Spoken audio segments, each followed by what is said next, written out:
2016 അയോഗ്യത നീക്കം ചെയ്യൽ ബിൽ നിയമസഭ പാസാക്കി. പ്രതിപക്ഷത്തിന്റെ വിയോജിപ്പോടെയാണ് ബില്ല് പാസാക്കിയത്. വി.എസ്. അച്യുതാനന്ദൻ ഭരണപരിഷ്കാര കമ്മീഷൻ അധ്യക്ഷനാകുമ്പോൾ ഉണ്ടാകുന്ന പ്രശ്നം പരിഹരിക്കാനാണ് പുതിയ ബിൽ പാസാക്കിയത്. കൂടുതൽ വിവരങ്ങളുമായി ഷീജ ചേരുന്നുണ്ട്. ഷീജ, ഇതുമായി ബന്ധപ്പെട്ട് സഭയിൽ ഉണ്ടായ കാര്യങ്ങൾ.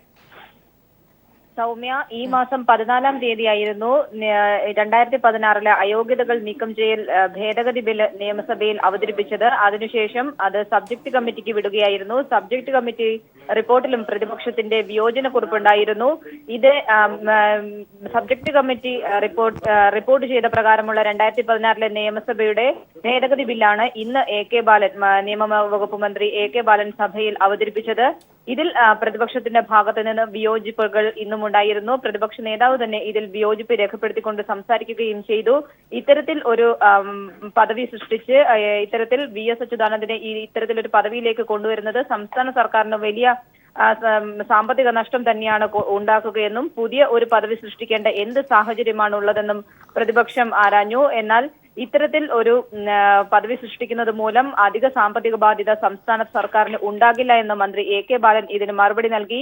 460 കോടിയുടെ അധിക ബാധ്യത കഴിഞ്ഞ സർക്കാർ വരുത്തിവെച്ചിട്ടുണ്ട്. അത്തരത്തിലൊരു വലിയ സാമ്പത്തിക ബാധ്യത അത് അധികമായി തസ്തികകൾ സൃഷ്ടിച്ചും അതോടൊപ്പം തന്നെ ഉദ്യോഗസ്ഥർ ഓരോ മന്ത്രിമാർക്കും വേണ്ടി മന്ത്രിമാരുടെ പേഴ്സണൽ സ്റ്റാഫിലേക്കും വേണ്ടി ചെലവഴിച്ച വകയ്ക്കാണ് ഇത്രയും കോടി രൂപയുടെ അധിക ബാധ്യതയുള്ളതെന്നും മന്ത്രി എ.കെ. ബാലൻ പറഞ്ഞു. അതോടൊപ്പം അദ്ദേഹം എടുത്തു പറഞ്ഞ മറ്റൊരു കാര്യം, വി.എസും പാർട്ടിയും രണ്ട് ധ്രുവത്തിലാണ് എന്ന രീതിയിലുള്ള പ്രചരണങ്ങളാണ് പ്രതിപക്ഷത്തിന്റെ ഭാഗത്തു നിന്നും നടക്കുന്നത്. ഇത് ശരിയല്ല. ഇത്തരത്തിൽ ഒരു വി.എസും പാർട്ടിയും ഒരേ ധ്രുവത്തിലും ഒരുപോലെ തന്നെയാണ് സഞ്ചരിക്കുന്നതെന്നും അദ്ദേഹത്തിന്റെ മറുപടി പ്രസംഗത്തിൽ പറഞ്ഞു. അതിനുശേഷം ബില്ലിന്മേൽ ചർച്ചയ്ക്ക് ശേഷമാണ് ബില്ല് നിയമസഭ പാസാക്കിയത്. എന്നാൽ ഈ ബില്ല് പാസാക്കുന്നതിനോട് ഞങ്ങൾക്ക് താല്പര്യമില്ലെന്നും ഈ രക്തത്തിൽ തങ്ങൾക്ക് പങ്കില്ലെന്നും പറഞ്ഞുകൊണ്ട് പ്രതിപക്ഷം സഭയിൽ നിന്നും ഇറങ്ങി പോവുകയായിരുന്നു. പ്രതിപക്ഷത്തിന്റെ എതിർപ്പോടുകൂടി തന്നെയാണ് നിയമ ഭേദഗതി ബിൽ പാസാക്കിയിരിക്കുന്നത്. ഇതോടെ 4-ാം ഭരണപരിഷ്കാര കമ്മീഷൻ യാഥാർത്ഥ്യമാവുകയും ഇതിന്റെ അധ്യക്ഷ പദവിയിലേക്ക് വി.എസ്. എത്തുകയുമാണ്. ഷീജയാണ് വിവരങ്ങൾ നൽകിയത്. കാറിടിച്ചു മരിച്ച സ്കൂൾ വിദ്യാർത്ഥി വിശാലിന്റെ ഹൃദയം മാറ്റിവെക്കുന്ന ശസ്ത്രക്രിയ പുരോഗമിക്കുന്നു. ഹൃദയം കൊച്ചിയിലെത്തിച്ചത് എയർ ആംബുലൻസിലാണ്. 4 പേർക്കാണ് വിശാലിന്റെ അവയവങ്ങൾ ജീവിതമേകുന്നത്. വാഹനാപകടത്തിൽ മസ്തിഷ്ക മരണം സംഭവിച്ച തിരുവനന്തപുരം കോരാണി ചെമ്പമംഗലം വിലാസത്തിൽ സതീശൻ നായരുടെ മകൻ 15 വയസ്സുള്ള വിശാലിന്റെ ഹൃദയമാണ് മാറ്റിവെക്കുന്നത്. തൃശൂർ പീച്ചി സ്വദേശിനി സന്ധ്യയുടെ ശരീരത്തിൽ ഹൃദയം തുന്നിച്ചേർക്കുന്ന ശസ്ത്രക്രിയ കൊച്ചിയിലെ ലിസി ആശുപത്രിയിൽ പുരോഗമിക്കുകയാണ്. പ്രസവത്തെ തുടർന്ന് പെരിപ്പാട്ടം കാർഡിയോ മയോപ്പതി എന്ന രോഗം പിടിപെട്ട 27-കാരിയായ സന്ധ്യയുടെ ഹൃദയം തകരാറിലാവുകയായിരുന്നു.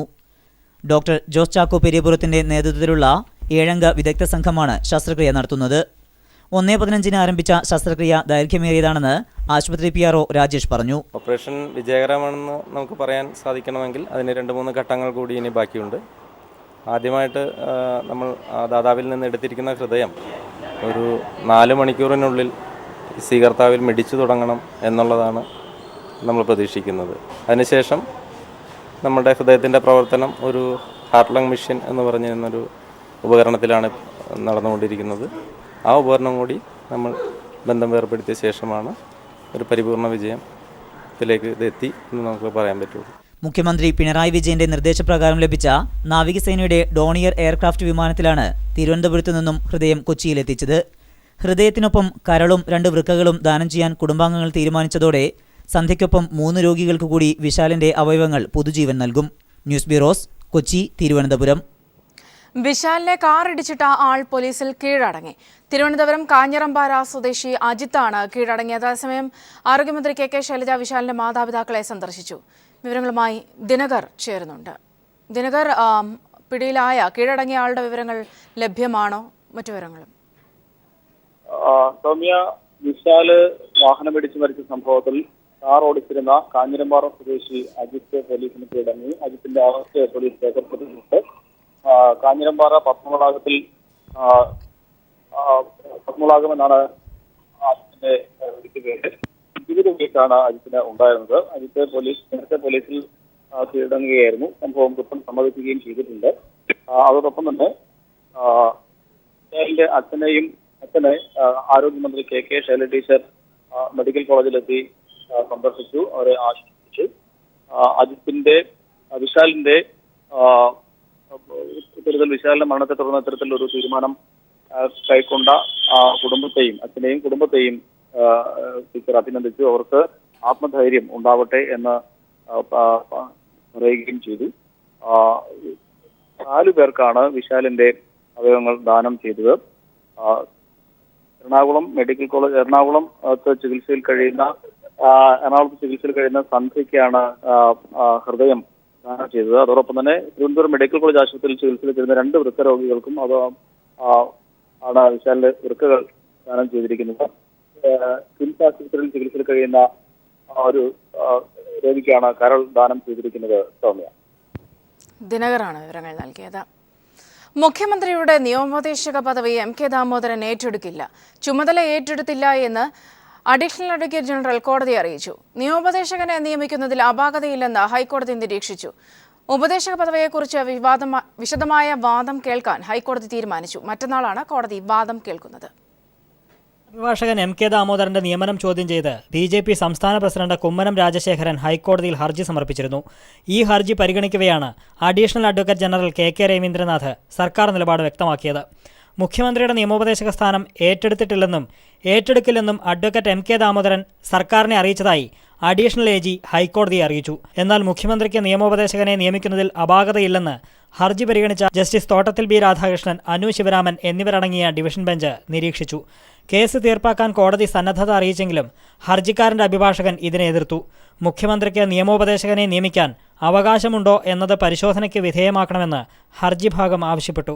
നിയമനത്തിലെ നിയമപ്രശ്നങ്ങൾ കൂടി പരിഗണിക്കണമെന്ന് ആവശ്യപ്പെട്ടതിനെ തുടർന്ന് കൂടുതൽ വാദം കേൾക്കുന്നതിനായി ഹർജി പരിഗണിക്കുന്നത് മറ്റന്നാളത്തേക്ക് മാറ്റി.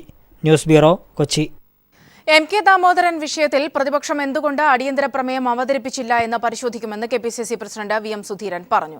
എന്താണ് സംഭവിച്ചതെന്ന് പാർലമെന്ററി പാർട്ടിയോട് ചോദിക്കുമെന്നും അദ്ദേഹം പറഞ്ഞു. ദാമോദരൻ വിഷയം ശരിയായി ഉന്നയിക്കുന്നതിൽ പ്രതിപക്ഷം സഭയിൽ പരാജയപ്പെട്ടോ എന്ന ചോദ്യത്തിന് മറുപടി പറയുകയായിരുന്നു VM സുധീരൻ. അത് എന്തുകൊണ്ട് സംഭവിച്ചു എന്ന് എനിക്കറിയില്ല. ഏതായാലും ഇതേ സംബന്ധിച്ച് ഞാൻ ബന്ധപ്പെട്ട ജനപ്രതിനിധികളുമായി പാർട്ടി സുഹൃത്തുക്കളുമായി ആശയവിനിമയം നടത്തുന്നുണ്ട്. പിന്നെ ആ പ്രവർത്തനങ്ങൾ അവരുടെ പ്രവർത്തനങ്ങൾ സ്വാഭാവികമായി പാർലമെൻ്ററി പാർട്ടി കൂടി വിലയിരുത്തും.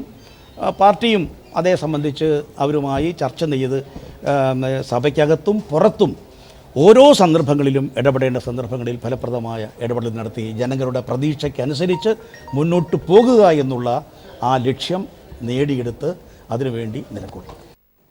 മന്ത്രിസഭാ തീരുമാനങ്ങൾ വിവരാവകാശ നിയമപരിധിയിൽ ഉൾപ്പെടുത്തില്ലെന്ന് ആരോപിച്ച് പ്രതിപക്ഷം നൽകിയ അടിയന്തര പ്രമേയത്തിന് അവതരണാനുമതി നിഷേധിച്ചു.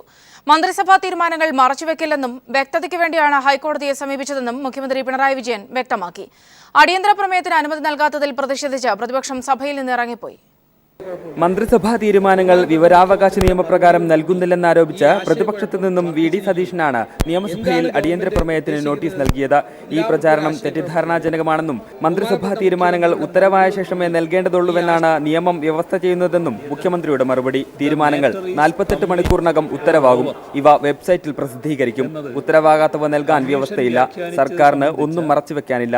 ഇത് സംബന്ധിച്ച് മുഖ്യ വിവരാവകാശ കമ്മീഷണറുടെ ഉത്തരവിലെ അവ്യക്തത നീക്കാനാണ് ഹൈക്കോടതിയെ സമീപിക്കുന്നതെന്നും മുഖ്യമന്ത്രി പിണറായി വിജയൻ പറഞ്ഞു. വിവരാവകാശ നിയമത്തെ ഏതെങ്കിലും തരത്തിൽ ദുർബലപ്പെടുത്തുക എന്ന ഒരു സമീപനം ഈ സർക്കാരിനില്ല. എല്ലാ അർത്ഥത്തിലും ആ നിയമത്തെ ആദരിച്ചുകൊണ്ട് തന്നെ വിവരങ്ങൾ പൊതുമണ്ഡലത്തിൽ പ്രസിദ്ധീകരിക്കാനും ജനങ്ങൾക്ക് ലഭ്യമാകുന്നതിനും സർക്കാർ പ്രതിജ്ഞാബദ്ധമാണ്. ഉത്തരവിറങ്ങിയിട്ടും പലതും മറച്ചുവെക്കുന്നതായും ഇത് ജനാധിപത്യ വ്യവസ്ഥയ്ക്ക് അപകടകരമാണെന്നും VD സതീശൻ. മനഃപൂർവ്വമായി തീരുമാനമെടുത്ത കാര്യങ്ങൾ കൊടുക്കാതിരിക്കാനും തീരുമാനമെടുത്ത കാര്യങ്ങൾ കൊടുക്കാനുമുള്ള ബാധ്യത ഗവൺമെന്റിനുണ്ട്. ആ ബാധ്യതയിൽ നിന്ന് ഗവൺമെന്റ് ഒഴിഞ്ഞു പോവുകയാണിത്.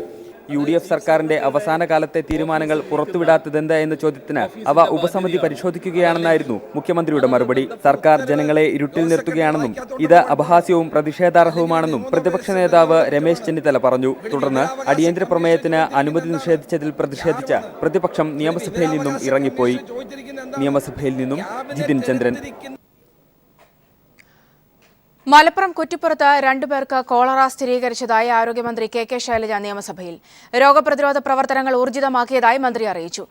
600 സ്ക്വയർ ഫീറ്റിൽ താഴെയുള്ള വീടുകൾക്ക് നികുതി ഏർപ്പെടുത്തുന്ന കാര്യം ആലോചിക്കാമെന്ന് തദ്ദേശ സ്വയംഭരണ വകുപ്പ് മന്ത്രി KT ജലീൽ ചോദ്യോത്തരവേളയിൽ പറഞ്ഞു. മലപ്പുറം കുറ്റിപ്പുറം പ്രാഥമികാരോഗ്യ കേന്ദ്രത്തിൽ കഴിഞ്ഞ ദിവസം ചികിത്സ തേടിയെത്തിയ 2 പേർക്ക് കോളറ സ്ഥിരീകരിച്ചതായി ആരോഗ്യമന്ത്രി KK ശൈലജ നിയമസഭയിൽ ചോദ്യോത്തരവേളയിൽ പറഞ്ഞു.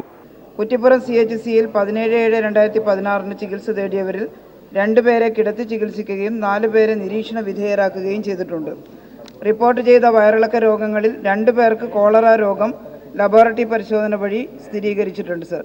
ഇതു സംബന്ധിച്ച് ജില്ലാ മെഡിക്കൽ ഓഫീസറുടെ നേതൃത്വത്തിൽ അന്വേഷണം നടത്തിയതായും വൃത്തിഹീനമായ ഹോട്ടലിൽ നിന്ന് ഭക്ഷണം കഴിച്ചതിലൂടെയാണ് രോഗം ബാധിച്ചതെന്ന് വ്യക്തമായതായും മന്ത്രി അറിയിച്ചു. കുറ്റിപ്പുറം നഗരത്തിലെ മാലിന്യ നിർമ്മാർജ്ജന പ്രവർത്തനങ്ങൾ ഊർജിതമാക്കാനും അണുബാധ സംശയിക്കപ്പെടുന്ന പൊതുജല വിതരണ പദ്ധതികൾ പരിശോധിക്കുമെന്നും ആബിദ് ഹുസൈൻ തങ്ങളുടെ അടിയന്തര ചോദ്യത്തിന് മറുപടിയായി ആരോഗ്യമന്ത്രി വ്യക്തമാക്കി. 660 സ്ക്വയർ ഫീറ്റിന് താഴെയുള്ള വീടുകൾക്ക് നികുതി ഏർപ്പെടുത്തുന്ന കാര്യം സർക്കാർ ആലോചിക്കുമെന്ന് തദ്ദേശ സ്വയംഭരണ വകുപ്പ് മന്ത്രി KT ജലീൽ പറഞ്ഞു. തദ്ദേശ സ്ഥാപനങ്ങളുടെ തനതു വരുമാനം വർദ്ധിപ്പിക്കുന്നതിന്റെ ഭാഗമായാണ് ഇക്കാര്യം പരിഗണിക്കുന്നത്. വിഴിഞ്ഞം തുറമുഖ പദ്ധതിയുടെ ഭാഗമായ പുനരധിവാസ പാക്കേജിൽ നിന്നും നഷ്ടപരിഹാര തുക ലഭിക്കാനുള്ള 512 പേർക്ക് ഈ മാസം തന്നെ തുക നൽകുമെന്ന് തുറമുഖ വകുപ്പ് മന്ത്രി കടന്നപ്പള്ളി രാമചന്ദ്രൻ നിയമസഭയെ രേഖാമൂലം അറിയിച്ചു. നിയമസഭയിൽ നിന്നും ജിതിൻ. LDF യോഗം തിരുവനന്തപുരത്ത് തുടങ്ങി. AKG സെന്ററിലാണ് യോഗം. സർക്കാരിന്റെ പ്രവർത്തനങ്ങൾ ഉൾപ്പെടെയുള്ള കാര്യങ്ങൾ വിലയിരുത്തും. വിവരങ്ങളുമായി ദിനകർ ചേരുന്നുണ്ട്. ദിനകർ, എന്തൊക്കെ കാര്യങ്ങളാകും ചർച്ച ചെയ്യപ്പെടുക? LDF യോഗം തിരുവനന്തപുരത്ത് ആരംഭിച്ചു. AKG സെന്ററിലാണ് യോഗം ചേരുന്നത്. പ്രധാനമായും ബോർഡ് കോർപ്പറേഷൻ നേതൃസ്ഥാനത്തേക്ക് ആരാണ് എന്ന് സംബന്ധിച്ചുള്ള തീരുമാനമായിരിക്കും കൈക്കൊള്ളുക എന്നാണ് നമുക്ക് മനസ്സിലാക്കാൻ കഴിഞ്ഞിട്ടുള്ളത്. ഇത്തരത്തിൽ ഘടകകക്ഷികളുമായി നേരത്തെ തന്നെ ഒരു ധാരണയിൽ എത്തിയിരുന്നു. 2006 LDF സർക്കാർ അധികാരത്തിലിരുന്നപ്പോൾ ഘടകകക്ഷികൾ വീതം വെച്ചിരുന്ന ബോർഡ് കോർപ്പറേഷനിൽ തന്നെയാവും ഏറ്റെടുക്കുക, അല്ലെങ്കിൽ അതായിരിക്കും നൽകുക. എന്നാൽ ചില ബോർഡ് കോർപ്പറേഷനുകളിൽ ചില മാറ്റങ്ങൾ സംബന്ധിച്ചും ആലോചിച്ചിരുന്നു. ഇത്തരം ഘടകകക്ഷികളുമായി CPM ചർച്ച നടത്തുകയും ചെയ്തിട്ടുണ്ട്. അത്തരം കാര്യങ്ങളിലും ഇന്ന് തീരുമാനം ഉണ്ടാവാനുള്ള സാധ്യത ഉണ്ട്. അതോടൊപ്പം തന്നെ ഭരണം 1.5 മാസം പിന്നിട്ട സാഹചര്യത്തിൽ ഭരണത്തെ സംബന്ധിച്ചുള്ള വിലയിരുത്തലും ഇന്നത്തെ LDF യോഗത്തിൽ ഉണ്ടാകും. ഏതൊക്കെ കാര്യങ്ങളിൽ അടിയന്തരമായ തീരുമാനം എടുക്കണം എന്നുൾപ്പെടെയുള്ള കാര്യങ്ങൾ ഇന്ന് യോഗം ചർച്ച ചെയ്യും എന്നും നമുക്ക് മനസ്സിലാക്കാൻ കഴിയുന്നു. ദിനകരാണ് വിവരങ്ങൾ നൽകിയത്. SBT SBI ലയനത്തിനെതിരെ പാർലമെന്റിലും പ്രതിഷേധം. കേരള ആസ്ഥാനമായ ഏക പൊതുമേഖലാ ബാങ്കായ SBTയുടെ ലയനം കേരളത്തെ ദോഷകരമായി ബാധിക്കുമെന്ന് KK രാഗേഷ് MP ചൂണ്ടിക്കാട്ടി. രാഗേഷിന്റെ അഭിപ്രായത്തെ AK ആന്റണി പിന്തുണച്ചു. കേരള നിയമസഭ ലയനത്തിനെതിരെ പ്രമേയം പാസാക്കിയിട്ടുണ്ടെന്നും ആന്റണി പാർലമെന്റിനെ അറിയിച്ചു. അതേസമയം ലോക്സഭയിൽ അരുണാചൽ വിഷയത്തിൽ BJPയും കോൺഗ്രസും ഏറ്റുമുട്ടി.